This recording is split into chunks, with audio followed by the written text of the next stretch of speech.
Hello dears, कैसे हैं आप सब। I hope all of you will be fine. मैं स्वाति और आप सब मेरे साथ स्टडी कर रहे हैं मेरे चैनल माइंडफुल एक्सप्लोजन पर। आज हम देखने वाले हैं क्लास 10th से वर्ल्ड हिस्ट्री से वर्ल्ड वॉर सेकेंड, जिसमें उसके कॉजेस, बाद में क्या हुआ और क्या रिजल्ट निकला, सब कुछ पूरा का पूरा एक वीडियो में कंप्लीट करेंगे। अगर आपको कोई डाउट हो तो आप कमेंट सेक्शन में मुझसे पूछ सकते हैं।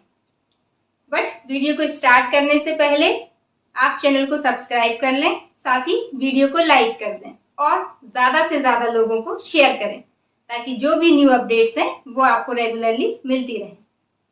चलिए,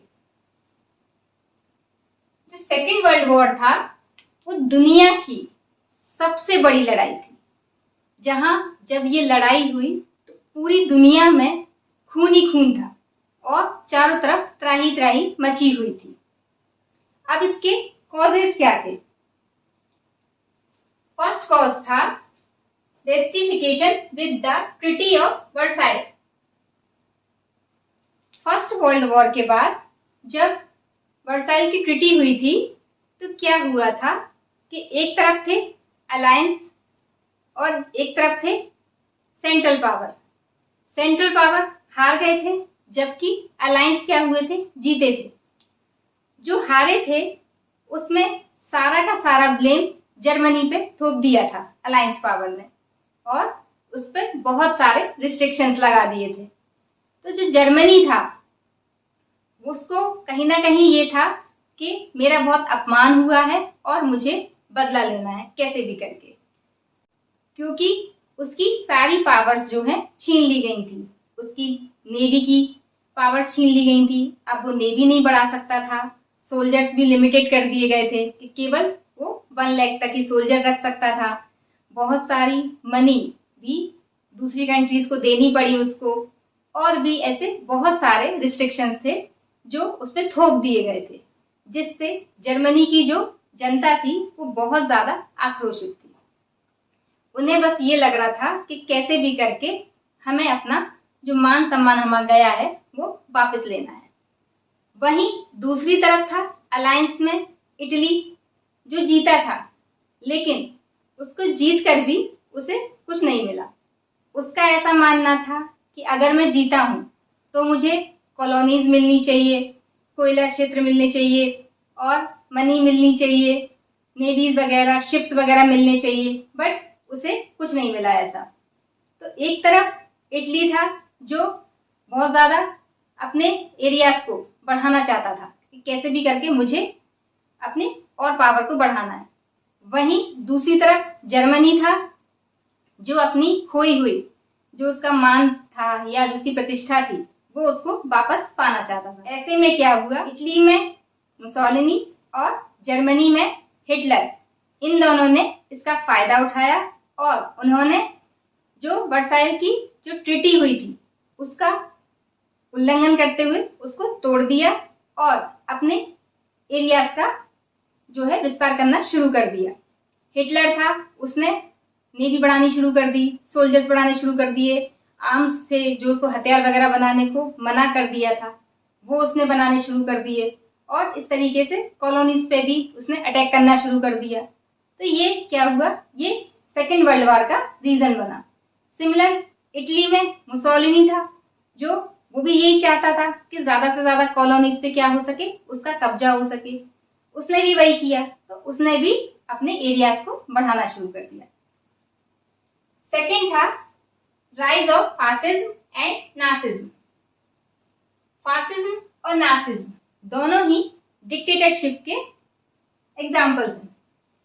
फासिज्म जो है वो इटली में था और नासिज्म जो है आपका जर्मनी में था।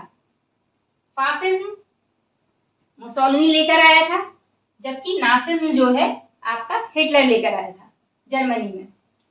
इसके तहत क्या हो रहा था, दोनों ही अपनी अपनी कॉलोनीज को बढ़ा रहे थे। वही जो मैंने बताया ना कि अभी अपनी कॉलोनीज को बढ़ा रहे थे, सोल्जर्स पावर को बढ़ा रहे थे, आर्म्ड फोर्स को बढ़ा रहे थे। ठीक है, बस इनका ये था कि ज्यादा से ज्यादा हम कॉलोनीज पे क्या कर सके, कब्जा कर सकें और अपने अंडर में कर सकें। थर्ड है पॉलिसी ऑफ अपीसमेंट। ये जो है आप बिल्कुल भारत और पाकिस्तान जैसे समझ सकते हो। पाकिस्तान क्या है, भारत इग्नोर करता रहता है और पाकिस्तान अपनी हरकतों से बाज नहीं आता, कुछ ना कुछ बीच बीच में करता रहता है उटपटांग हरकतें।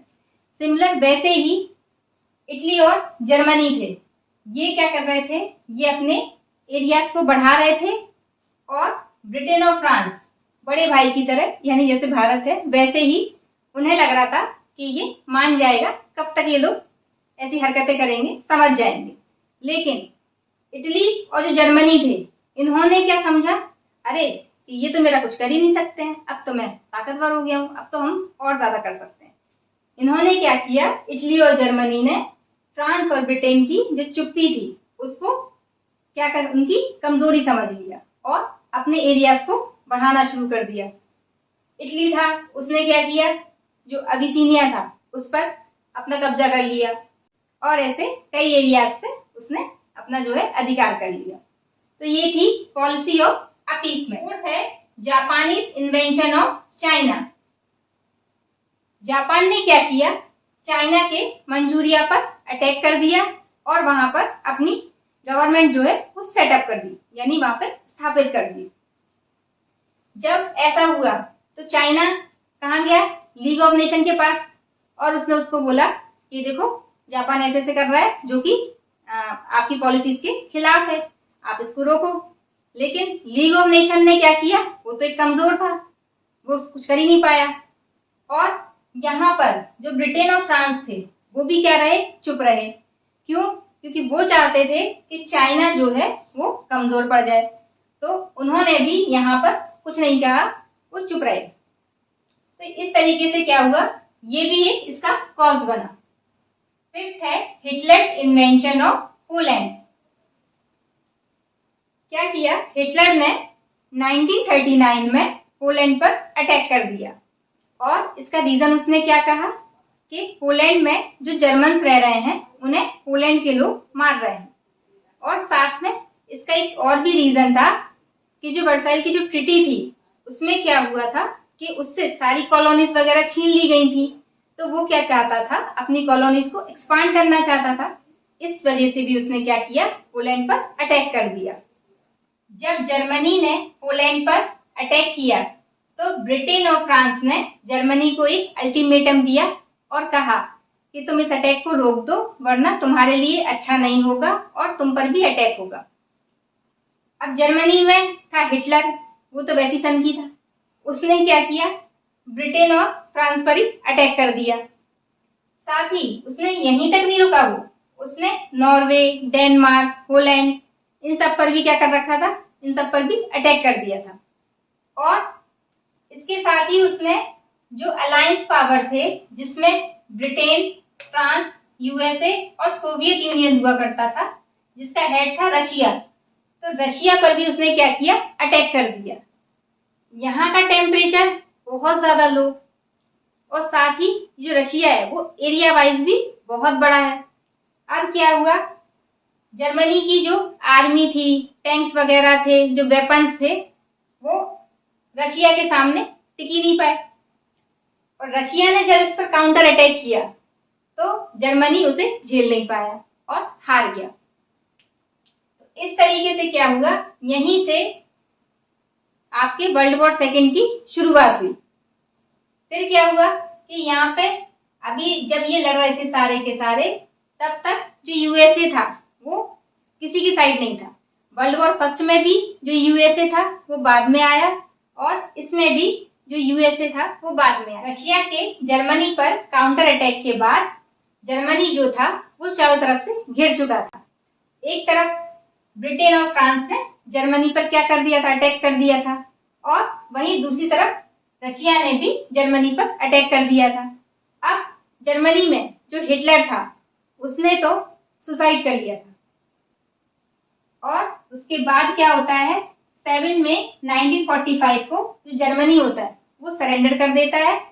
बाद में 1968 में हिटलर और उसके वाइफ के सिर्फ टीथ जो है एज अ प्रूफ के तौर पे बाद में मिलते हैं। जापान ने 7 दिसंबर 1941 को क्या किया, उसने पर्ल हार्बर, जो कि यूएसए की नेवी का एक क्षेत्र था, वहां पे उसने क्या कर दी, बॉम्बिंग कर दी। उसके बाद जो यूएसए था इस वर्ल्ड वॉर सेकेंड में क्या हो गया, शामिल हो गया, और उसने जापान को सबक सिखाने के लिए 6 अगस्त 1945 को हिरोशिमा पे, जो कि जापान का एक शहर था, और 9 अगस्त यानी 3 दिन बाद 1947 को नागासाकी पर उसने क्या किया, एटम बम गिराया। और जब ये एटम बम गिरा, वहां का temperature 4000 degree Celsius with in 1 second, इतना ज्यादा हाई हो चुका था। और साथ ही लगभग 2/3 बिल्डिंग्स तबाह हो चुकी थी, 2/3 जो आपका शहर था उसका वो तबाह हो चुका था, और लगभग 80,000 लोग विद इन 1 सेकेंड क्या हो गए थे, ढेर बन चुके थे सारे के सारे। यूएसए के हिरोशिमा और नागासाकी पर अटैक के बाद जापान ने अपने घुटने टेक दिए, और 2 सितंबर 1945 को जापान ने सरेंडर कर दिया। इस तरीके से जर्मनी और जापान के सरेंडर के बाद फिर क्या हुआ, वर्ल्ड वॉर सेकेंड जो था वो समाप्त हो गया।